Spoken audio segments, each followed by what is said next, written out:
আজকের থেকে জাহান্নাম থেকে বাঁচার জন্য 1 নাম্বার যে কাজ, কি পড়বো বলেন?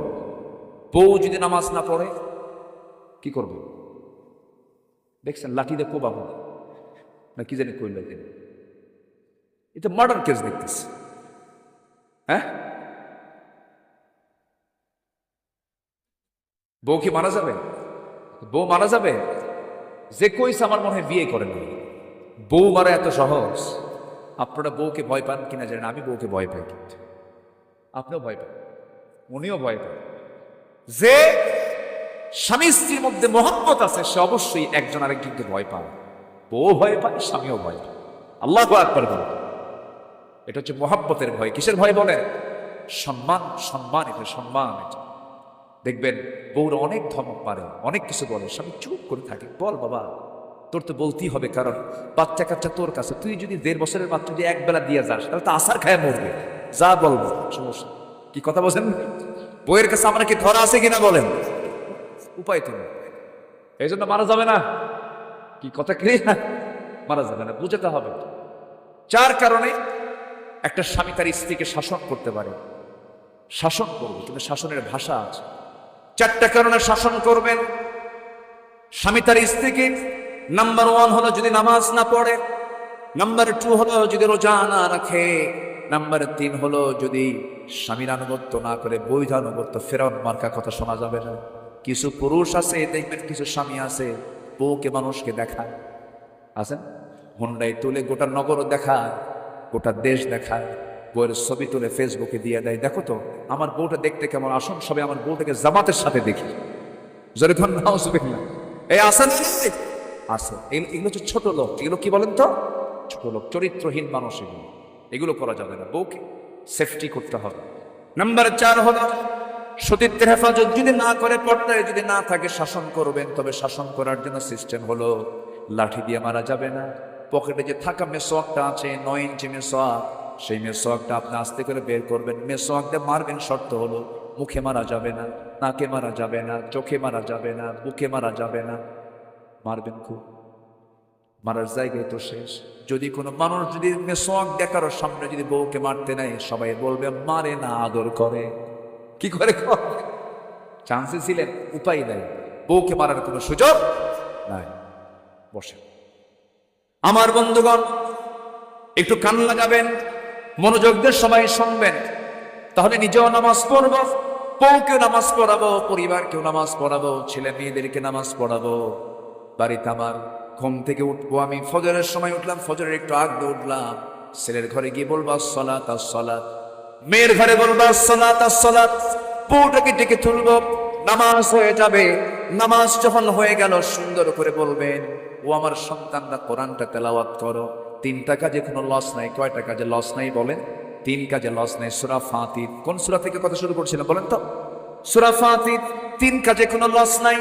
ইন্নাল্লাযীনা ইয়াতলুনা কিতাবাল্লাহি আকামুস সালাহ ওয়া আনফাকু মিম্মা রাযাকনাহুম সিররান ওয়া আলানিয়াতান ইয়ারজুনা তিজারাতান লান তাবুর। জোরে বলুন আল্লাহু আকবার।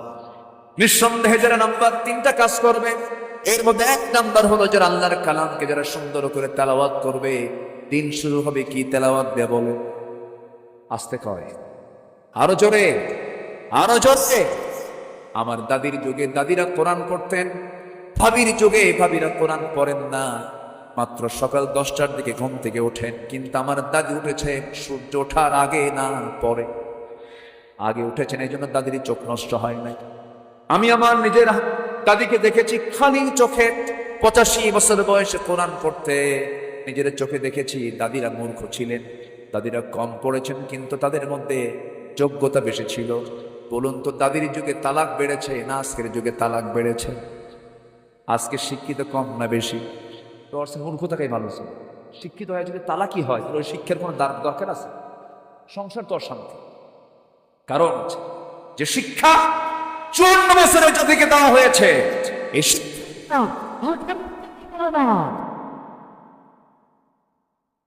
বিসিএস ক্যাডার কোরআন পড়তে পারে না। বিসিএস ক্যাডার ওযুর ফরজ জানে না। আছে না নাই বলেন তো? আছে না নাই?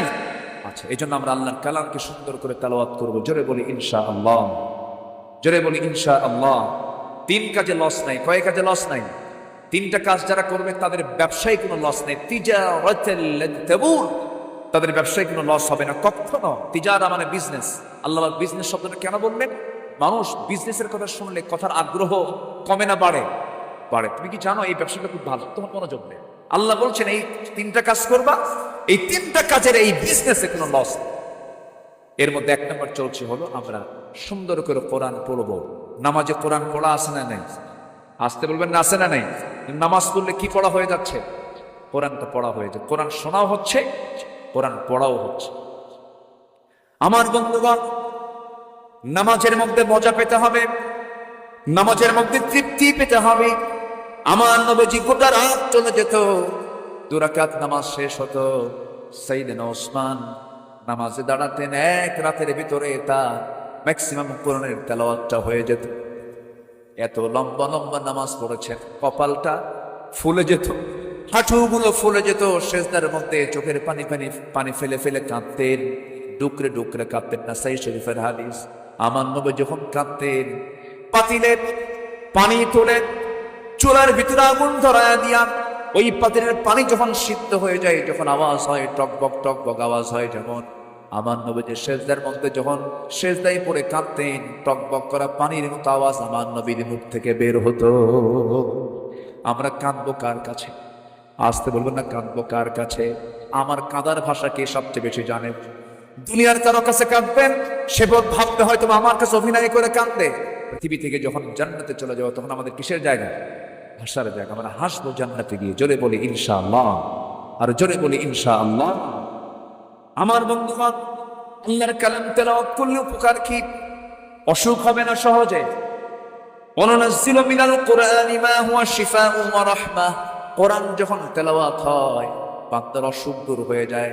আল্লাহ কোরআনটা নাজিল করেছেন রহমত করে, শেফা করে। ছোট্টবেলায় আমার আম্মা মাঝে মাঝে বলতেন, বাবা যা হুজুরের কাছে গিয়ে ফোঁটো দিয়া নিয়ে আয়, একটু শরীরটা পড়ায় নিয়ে আয়, এরকম করে বলতেন। হুজুরের কাছে যা, দম দিয়ে দেবে, ফু দিয়ে দেবে। হুজুরের কাছে গিয়ে বসতাম, মাথাটা আগায় দিয়ে বলতাম, হুজুর মাথাটা ছুঁয়ে দেন, একটু আদর করে দেন, দোয়া করে দেন, ফু দিয়ে দেন। কিন্তু হুজুর এত চালাক ছিল, মনে মনে পড়তেন কি, জোরে জোরে পড়তেন না, আস্তে আস্তে পড়তেন। আম্মার কাছে এসে বলতাম, মা হুজুর কি যেন কয়া দোয়া করলো, কিন্তু আস্তে আস্তে কয়ে কেন? মা কোনো জবাব দিলেন না, কিন্তু বড় হয়ে জবাব পেলাম এটাই, হুজুর আস্তে আস্তে বলেছেন যেটা, সেটা আমিও জানতাম। সূরাতুল ফাতিহা। জোরে কোন সুবহানাল্লাহ। সূরাতুল কি? ফাতিহা পরে ফু দিবেন, মরা ছাড়া সব ওষুধের আছে। জোরে বলে সুবহানাল্লাহ। কি ছাড়া? কি ছাড়া? মরা ছাড়া সব ওষুধের মধ্যে আছে না নাই? আচ্ছা আমার বন্ধুগণ, সাহাবে কেরাম যখন অবসর হতেন, কোরআন তেলাওয়াত করতেন। কোরআনটা পড়লে পরে শয়তান সহজে কাছে আসে না, শয়তান সহজে ওয়াসওয়াসা দিতে পারে না। এই কিতাবের সঙ্গে সম্পর্ক যার বেশি, আল্লাহর সঙ্গেও সম্পর্ক তার বেশি। জোরে বলি সুবহানাল্লাহ। এই জন্য আমরা কোরআন শুনবো, বেশি বেশি গান শুনবো। কম গান শুনবেন, কম বেশিও শুনতে হবে। আমরা গানের কাছেই যাব। জোরে বলি ইনশাআল্লাহ। এই আশেপাশে কিছু একটা মেলা আছে, গোপীনাথ না কি জানি কয়। হ্যাঁ দেখেন, হুজুর সব খবর কিন্তু রাখে। হ্যাঁ, এদিক দিয়ে চলে যায় আক্কিলপুর, খেতলাল, তারপরে বদলগাছি, নওগাঁ, বিভিন্ন দিকে এদিক দিয়ে চট করে টান মেরে শর্ট রাস্তা দিয়ে চলে যায় নওগাঁ টার্ন করে। তখন শুনি যেখানে নাকি বিশাল মেলা হয়, লাখ লাখ বুজুর্গ গানে দিন এ জায়গায় আসে। কথা বলছেন? তো এগুলো আমাদের বন্ধ করা উচিত। যেখানে যাত্রা আছে, যেখানে নাটক আছে, যুবকরা লাঠি নিয়ে দাঁড়ায় যায়। আসতে পাও কেন? এখন সময় এসেছে সংস্কার করা। তোমরা যদি গণভবন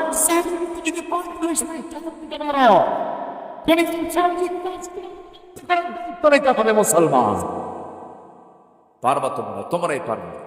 জোরে বলি ইনশাআল্লাহ, আর জোরে বলি ইনশাআল্লাহ। যখন এই সমস্ত মাহফিল আসে, যখন কথা বলি, সবার আগে আফসোস লাগে কার একটা নাম নিলেই, সেটা হচ্ছে আল্লামা সাঈদী সাহেবের নামটা মনে পড়ে। আহারে, উনি এই মাহফিলগুলোর প্রচলন শুরু করেছেন। তাফসীর মাহফিল, তাফসীরুল কোরআন মাহফিলের নামটা আগে ছিল না। আগে ছিল ইসলামী জালসা, ইসলামের সোয়াব, আজিমুসন জালসা, মহা সম্মেলন, তারপরে বহু কিছু নাম ছিল।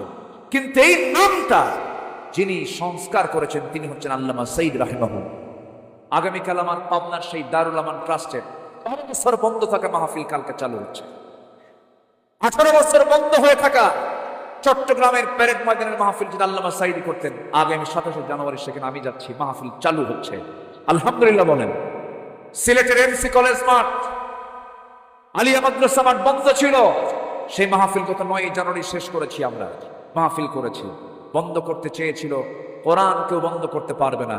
কোরআন যচল করতে যাবে হয়ে যাবে, এটাই ইতিহাস। এটা কি ইতিহাস? কিন্তু বড় আফসোস, তবে আফসোসটা কেটে যাবে। আমরা স্পষ্ট ভাষায় দায়িত্বহীন কণ্ঠে জানিয়ে দিতে চাই, আল্লামা সাঈদীর জীবনকে নিয়ে যারা নাটক করেছে 13 বছর, শুধু তাই নয়, 13 আগস্ট 2023 সালে চোখের নামে রিপোর্ট হতো, অনেক কিছু হতো। এখন ডিসি অফিস থেকে, এসপি অফিস থেকে উল্টা ফোন দিয়ে বলে, হুজুর কি প্রটোকল লাগবে, কি কিছু পাঠায় দেব কি? এই পরিবেশ কেউ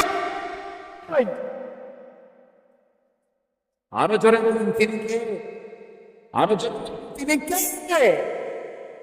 আল্লাহ পাক শুকরিয়া আদায় করব। আগামীর দেশ হবে বাংলাদেশ, হবে কোরআনের বাংলাদেশ। জোরে বলি ইনশাআল্লাহ।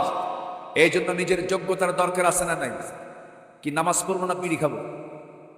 বিড়ি খাওয়া লোক আমার দেশে কম না বেশি? বিড়ি খায় বেশি, নামাজ পড়ে বেশি? ভালো করে কম। এই সেলিম ভাই, কি জেলখানাও কম খায় না বেশি খায়? ওখানেও বেশি। হাই বিড়ি খা, বাপরে বাপ, ইটের ভাটা ফেল, এত খাওয়া খায়। শীতের মধ্যে আরো বাড়ে, প্রত্যেক বাজেটে বিড়ির দাম বাড়ালেও বিড়িখোররা কয় আরো বাড়া, প্রয়োজনে বাড়ি বেঁচে খাবো। এত খাওয়া। আল্লাহ সকল নেশা থেকে জাতিকে হেফাজত করুন। জোরে বলি আমিন, আরো জোরে আমিন। দুপচাচিয়ার মানুষ ইসলাম প্রিয়, তার বড় প্রমাণ, আমি উঠেছি 8:30টার দিকে, তার একটু আগেই 8:30টায় এখানে মঞ্চে এসেছি, একদম কানায় কানায় ভরে গেছে সেই সময়। আলহামদুলিল্লাহ বলে, জোরে বলি আলহামদুলিল্লাহ। 3টা কাজ। নাম্বার 1, আমরা আল্লাহর কালামকে সুন্দর করে তেলাওয়াত করব, বুঝবো, জানবো, মানবো। জোরে বলি ইনশাআল্লাহ। নাম্বার 2, নামাজ কায়েমের সংগ্রাম যারা করবে, নামাজ কায়েমের সংগ্রাম যারা করবে, তাদের কোনো লস হবে না। নামাজ রাষ্ট্রীয় পর্যায়ে কায়েম হোক, সবাইকে চান। এই দেশ তো অনেকেই চালিয়েছে, কেউ নামাজ কায়েমের আইন তারা পাশ করে, কেউ করেছে। মুসলমান কিন্তু ইসলাম তারা কায়েম করেনি। সব দেখা শেষ, আগামী কোরআনের দেশ। জোরে বলি ইনশাআল্লাহ। এই কোরআন দিয়ে রাসূল জিরোকে হিরো বানায় দিয়েছেন। জিরোকে কি বানায় দিয়েছেন? ওমর কি ছিলেন বলেন? ওমর কি হিরো ছিলেন না জিরো ছিলেন? কি হয়ে গেছেন? হিরো। আবু বকর জিরো ছিলেন, হিরো হয়ে গেছেন। তো এক একটা আবু বকর বের করেছেন কোন সমাজ থেকে? যে সমাজের মানুষগুলো নিজের মাকে বিয়ে করে, নিজের মাকে বিয়ে করে। কাবার চত্বরে হসপিটালে গেছে, কাবার চত্বরে কাবা সামনে রেখে উলঙ্গ হয়ে তওয়াফ। এত অজ্ঞ, এত বর্বর একটা জাতি ছিল, সেই জাতিকে আল্লাহওয়ালা বানালেন কিচ্ছু দিয়া নাও। কে দিয়া বলেন? কোরআন। এক সাহাবী কাঁদে আর বলে, হুজুর আমার সব গুনাহ মাফ হবে, এই গুনাহ মনে হয় মাফ হবে না। কি গুনাহ করছে বলো? হুজুর নিজের হাতে মেয়েকে খুন করেছে। তাই? কেমনে খুন করলা বলো তো? হুজুর আমার বইয়ের গর্ভে যখন সন্তান 6 মাস, বললাম বাবার বাড়ি যা, সন্তান ছেলে হলে আসবি, মেয়ে হলে জীবন্ত পুঁতে মারবি। আমি কিচ্ছু বললাম না, পাঠায়া দিলাম। ছেলে হয়েছে না মেয়ে হয়েছে আমাকে শুধু বললো যে মৃত সন্তান হয়েছে, কিন্তু মেয়ে হয়েছে। সন্তানটাকে ধীরে ধীরে বড় করে আমার আড়াল থেকে রেখেছিল, আমার আড়ালে রেখেছিল। হঠাৎ করে আমার চোখের সামনে ধরা পড়ে গেছে, আমার মতো চেহারা। চট করে টান মেরে এসে বউয়ের সামনে হাজির করে বললাম, বলো তো এটা কার? বউ কেঁদে কেঁদে বলে, সন্তানটা আমাদের। আমি তেলে বেগুনে খেপে গেলাম, কিন্তু বুঝতে দিলাম। সন্তানটার সঙ্গে অভিনয় করলাম, বুকের মধ্যে জড়িয়ে ধরলাম, আদর করলাম। মেয়েটা বলে, বাবা কোনোদিন বাবার ডাক শুনিনি, বাবার আদর দেখিনি, বাবা খুব খুশি হয়েছে। হুজুর আমি মেয়েটাকে খুব কাছে টেনে নিয়ে অভিনয় করে ওর হৃদয়ের মধ্যে ঢুকে গেলাম। পরের দিন সকালবেলা বললাম, চলো তোমাকে তোমার নানির বাড়ি নিয়ে যাব। এই কথা বলে রওনা করলাম। রওনা করে যখন সামনের দিকে রওনা করেছি, সামনে একটা জঙ্গল পেলাম। জঙ্গলের দিকে রওনা করতে মেয়েটার মুখ ছোট হয়ে গেল, বলছে, বাবা এই দিকে যাও কেন? নানির বাড়ি তো এই দিকে। কিচ্ছু বললাম না। গর্ত খনন শুরু করে দিলাম জঙ্গল পার হয়ে। ঠিক দুপুরবেলা প্রচন্ড গরম, ঘাম ঝরতেছে শরীর থেকে। মেয়েটা গামছা দিয়ে আমার ঘামগুলো বসে বসে দেয়। আর আমার মেয়েটা দেখলাম আমার দাড়ির মধ্যে হুজুর মাটিগুলো ছিটকে এসে লাগে। আর মেয়েটা 5 আঙ্গুল দিয়ে খিলাল করে করে সেই দাড়ির মাটিগুলো সরায় সরায় দিয়ে বলে, বাবা নানির বাড়ি কখন যাবে আমার, তুমি এখানে গর্ত খনন কেন করো? কিচ্ছু বললাম না। গর্ত খনন যখন শেষ হয়ে গেছে, সঙ্গে সঙ্গে আমি আমার মেয়েটাকে অভিনয় করে বললাম, মা দেখো তো গর্ত খনন কেমন হয়েছে। মেয়েটা উকি মেরে যখন দেখতে লাগলো, পিছন দিকে আমি চলে আসলাম। দিলে কোনো মায়া হলো না, সজোরে একটা ধাক্কা মারলাম। এক ধাক্কায় গর্তের মধ্যে পড়ে গেছে। উপর হয়ে পড়ে চট করে চিত হয়ে দুটো হাত এক জায়গায় করে বলছে, বাবা বুঝতে পেরেছি তুমি আমাকে কেন এই জায়গায় নিয়ে এসেছো। আমাকে মেরে ফেলবে তুমি, আমার আম্মার কথাটাই সত্য হয়ে গেছে বাবা। তাই যদি হয় বাবা, একটা বারের জন্য প্রাণ ভিক্ষা চাই, তুমি আমার একটা বারের জন্য বাঁচাইয়া দাও। বিনিময়ে চেহারা আমি আজীবন তোমার সামনে আর কোনোদিন সামনে দেখাবো না বাবা। আমাকে বাঁচাও, আমাকে বাঁচাও, প্রাণ ভিক্ষা চাই তোমার কাছে। হুজুর এতবার অনুনয় বিনয় করলো, দিল কাঁদলো না। পাষাণ হৃদয় জেহালাতের কারণে আমি আমার হাতের মধ্যে পাথর নিয়ে কলিজা বরাবর এত জোরে মেরে দিলাম, সিঙ্কি দিয়ে রক্ত পড়া শুরু হয়ে গেল। বাবা হয়ে নিজের মেয়েটাকে পাথর চাপা দিয়া, মাটি চাপা দিয়ে জনমের মতো শেষ করে দিলাম। হুজুর ইসলাম গ্রহণ করেছি। ইসলাম গ্রহণের পর থেকে নিয়ে আজ পর্যন্ত কোনো রাত আমি ঘুমাতে পারি না। যখন রাতের বেলা ঘুমাতে যাই, পিছন থেকে মনে হয় আমার মেয়েটা আব্বা আব্বা বলে ডাকে। কি মানুষ ছিল তারা, কি হয়ে গেল তারা, আল্লাহু আকবার বলেন। নাম্বার 3 হচ্ছে ওয়ানফাকু মিম্মা রাযাকনাহুম সিররান ওয়া আলানিয়া, যারা খরচ করবে আমার পথে প্রকাশ্যে এবং গোপনে। আমি প্রথমে শুরুতে বলেছিলাম যে মাদ্রাসার উদ্যোগের মাহফিল, এই মাহফিলে সবাই প্রিপারেশন নেবেন নিজের সন্তানকে দেওয়ার জন্য, দোয়া করার জন্য। আর নাম্বার 3 হলো কিছু অর্থ মাদ্রাসার জন্য আমরা দেব, গোপনে এবং প্রকাশ্যে। কার পথে? আসতে বলবেন না, কার পথে? সম্মানিত ভাইয়েরা, সম্মানিত বন্ধুগণ, আব্দুল মান্নান নামে একজন পুলিশ ভাই ঢাকাতে চাকরি করেন, এই গ্রামের মানুষ। উনি আমাকে ঢাকাতে গিয়ে দাওয়াতটা কনফার্ম করেছেন, বলেছিলেন আমি আসছি। এরপরে আমার উজ্জ্বল ভাই কোথায়? হাফেজের বাপ। এই উজ্জ্বল ভাইয়ের ছেলেটা আজকে হাফেজ হয়েছে, মাথায় দস্তারবন্দি দেওয়া হলো। বলেন আলহামদুলিল্লাহ, অনেক মেহনত করেছে। তো আমি সময়টাকে আর ক্ষেপণ করতে পারছি না। এর কারণ হলো আমার বয়ানটা মূলত আজকে আমি মান্নান ভাইকে বলেছিলাম যে মাগরিবের পরে দিলে ভালো হয়, মাগরিব থেকে এশা। আমাদের তো গোটা দেশের মানুষ চায়, হাজার হাজার, এবছর না হলেও 12 থেকে 15 হাজার মাহফিল কমিটি অ্যাপ্লিকেশন দিয়ে রাখছে, যা শেষ করতে লাগবে 72 বছর। কোন দিকে যাই আমি? মাহফিল দিলে খুশি, না দিলে চেহারা কালো মানায় ফেলে। তো আজকে আমার আরেকটা জায়গায় প্রোগ্রাম আছে, সেখানে আমাকে একটু যেতে হবে। আমি স্পষ্ট করেই বললাম, একটা আকাশের পাখি যখন আকাশে ওড়ে, তখন এক ডানায় ওঠে না 2 ডানায় ওড়ে? 2 ডানায়। একটা ডানা যদি ভেঙে দেন, তাহলে কি আকাশে পাখি উড়বে? উড়বে না। তো সব দিকে আমরা খেয়ালটা করবো। আমি যতটুকু পেরেছি, মাগরিবের সময় বয়ানটা ছিল, সেখান থেকে আমি আসার পরে আপনারা আসছেন, আমি সময় নিয়ে যতটুকু কথা বলেছি, কেউ উঠবেন না। দোয়ার মধ্য দিয়ে আমরা ইতি টানবো, তার আগ দিয়ে যদি একটু চাদরও যায়